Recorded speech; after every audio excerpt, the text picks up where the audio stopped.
Alright guys and girls, this is Jerningham here, ladies and gentlemen. US General warns British Army no longer top level to fight. Does that mean the UK, Northern Ireland, Scotland, Wales haven't got enough men? Does it mean that they're no longer needed anymore?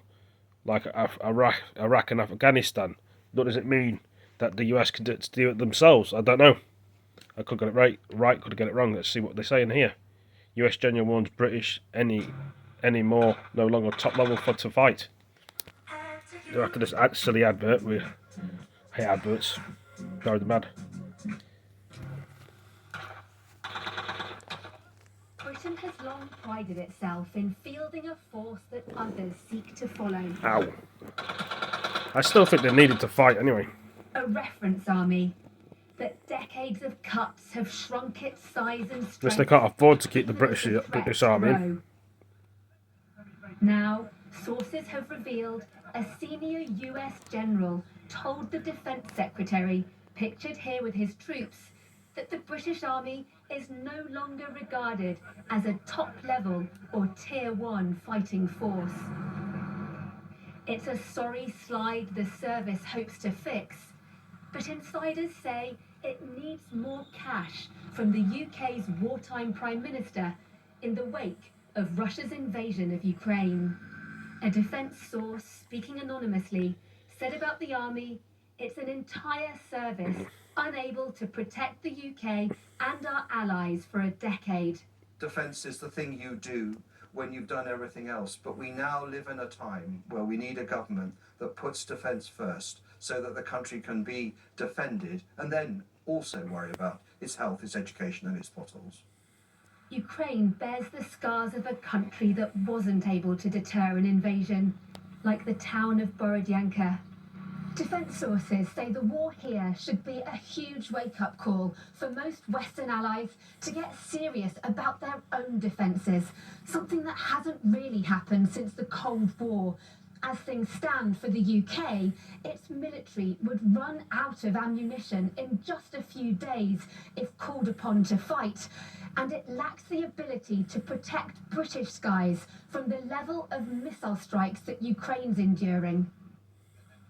Rishi Sunak was keen to be seen in Ukraine after taking office, pledging more weapons for its defences.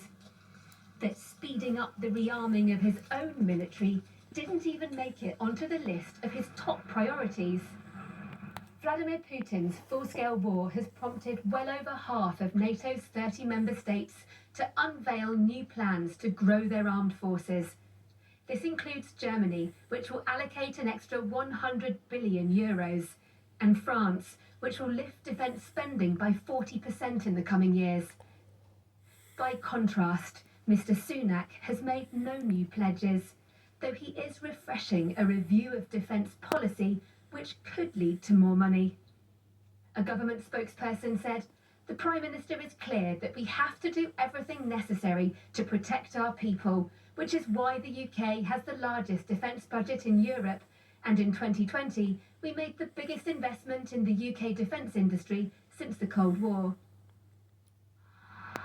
People weren't convinced in this garrison town in Yorkshire, where Mr. Sunak is also the local MP. There's been too many cutbacks in the forces altogether, so I don't agree with it. I like Rishi, but he's wrong on that. If we lose the army, we lose everything that's been built around the army. The locals will suffer. That's true, that. Others are happy to leave military spending as it is. But if the UK wants to keep parading on the world stage, it might be time for a change of tune.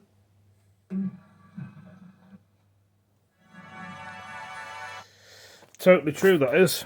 We can't use the British Army. If we do, then there's a problem.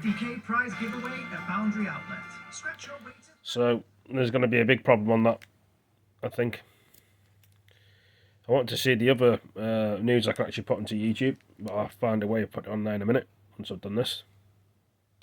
Just give me a second while I just find what I'm looking for. I need to take a photograph of that. Let's have a look at that thing so we can get into the next video. Anyway, I better go. Thank you for all joining me, and I'll see you in the next video. Take it easy, peace.